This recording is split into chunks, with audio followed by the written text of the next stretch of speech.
दोस्तों, इंडिया और European union का फ्री ट्रेड एग्रीमेंट हमारे लिए क्यों इम्पोर्टेंट है? क्योंकि इसको फाइनलाइज करने में 20 साल लग गए हैं, इसलिए यूपीएससी के पॉइंट ऑफ व्यू से ये बहुत ज़्यादा इम्पोर्टेंट हो सकता है। तो आइए देख लेते हैं इसके प्रोविजंस क्या हैं। बेसिकली जो इंडिया और यूरोपियन यूनियन का फ्री ट्रेड एग्रीमेंट है, इसमें इंजीनियरिंग गुड्स को बहुत बूस्ट मिलेगा। इंजीनियरिंग गुड्स जैसे जो इंडस्ट्रियल टूल्स होते हैं, ऑटो कंपोनेंट्स होते हैं, इलेक्ट्रिकल इक्विपमेंट होते हैं, मशीनरी होते हैं, इस पे कस्टम्स ड्यूटी को जीरो या कम करने की बात हुई है। कम करने की बात हुई है, ऑलमोस्ट जीरो तक लेके जाएंगे।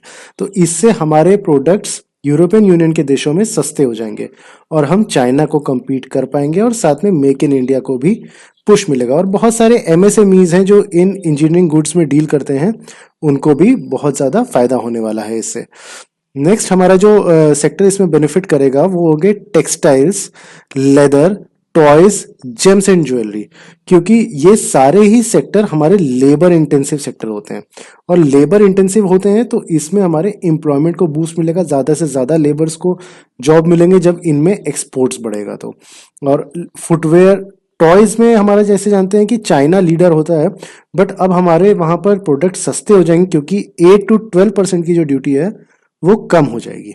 तो इसलिए हम भी चाइना को compete कर सकते हैं एंड साथ में वुमेन एम्प्लॉयमेंट और एमएसएमईज जैसे हम पहले डिस्कस कर लिए उनको भी ग्रोथ मिलेगी। नेक्स्ट सेक्टर जिसको ग्रोथ मिलने वाली है वो है ऑटोमोबाइल्स को, क्योंकि हम लोग इंडिया वाले 100 से 125% ड्यूटी लगाते हैं हमारी BMW, ऑडी और इन सारी व्हीकल्स पे। बट अब इस एग्रीमेंट के बाद ग्रेजुअली धीरे धीरे इसको कम किया जाएगा, एकदम से जीरो नहीं किया जाएगा, स्लोली एंड ग्रेजुअली कम होगा तो हमारे इंडिया के ऑटो सेक्टर को मौका मिलेगा इनके साथ एडजस्ट करने का और इनकी बेटर टेक्नोलॉजी के साथ साथ अपनी भी टेक्नोलॉजी को बेटर करने का टाइम मिलेगा। कंपटीशन बढ़ेगा क्योंकि ये गाड़ियां अब सस्ती हो जाएंगी इंडिया में, तो हमारे जो डोमेस्टिक मैन्युफैक्चरर हैं उनको भी अपने प्रोडक्ट की क्वालिटी इंप्रूव करनी पड़ेगी। नेक्स्ट जो सेक्टर है वो है वाइन एंड स्पिरिट्स का, लिकर एंड स्पिरिट्स का। इसमें टैरिफ कट्स बहुत सिग्निफिकेंट होने वाले हैं। तो टैरिफ अभी करंटली है अराउंड 150% लग्जरी वाइन्स पे हमारा टैरिफ पड़ता है और आपको पता है कि वाइन यूरोपियन कंट्रीज वाइन्स के लिए बहुत फेमस है। तो इनका जब टैरिफ घटेगा तो ये ऑटोमेटिकली सस्ती हो जाएंगी इंडिया में, तो हमारा टूरिज्म और हॉस्पिटैलिटी सेक्टर को ये काफ़ी हेल्प मिलेगा हमारा जब वाइन्स और स्पिरिट सस्ती हो जाएंगी, so they will be able to create more profits.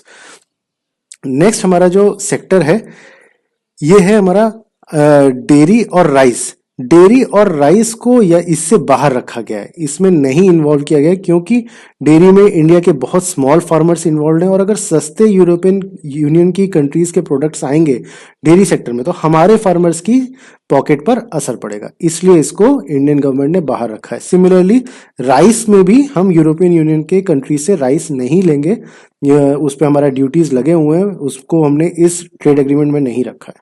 तो ये था हमारा इंडिया EU ट्रेड डील। अच्छा लगा तो कमेंट कीजिएगा। Thank you.